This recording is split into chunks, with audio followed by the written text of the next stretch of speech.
This is day 23 in the life of a college student. Sa day 22, marami tayong ginawa.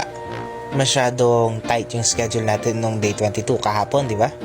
Pero today is parang opposite day. Dahil hindi kagaya kahapon na 3 classroom at 3 bagong teachers yung nakilala natin. Ngayon, isa lang.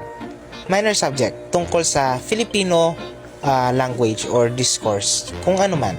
Hindi ko na memorize yung pangalan ng class dahil mahaba. Sobrang haba. O ito na, tricycle ride natin. Tingnan mo, ang ganda nga ng view.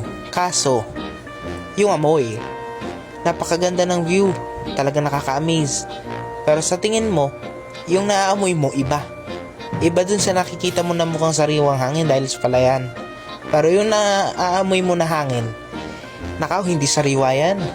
Amoy bulok yan. Wala ka naman marereklamo dahil hindi naman sa atin ng kalsada. Yan may close-up shot pa yan. Hindi tayo makapagreklamo, hindi naman sa atin yung kalsada, di ba? O eto na, yung cafe na hindi binibisita. Nakaw, wala kang pera, huwag kang bibisita dyan. Tara na, mag-DP na tayo, papasok ng school.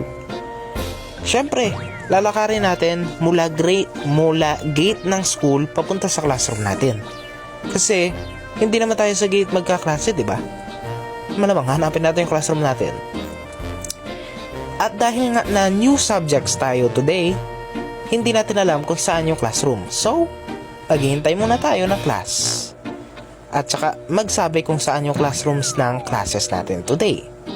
Of course, paghihintay tayo.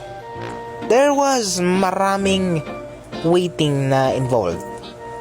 Yung pasensya ko ginawang kandila na naiwang bukas magdamag. Ang daming paghintay na ginawa dyan, di ko alam kung paano kung hindi nakatulog. Talagang dapat mahaba ang pasensya pag naka-adbot ka na ng kolehiya.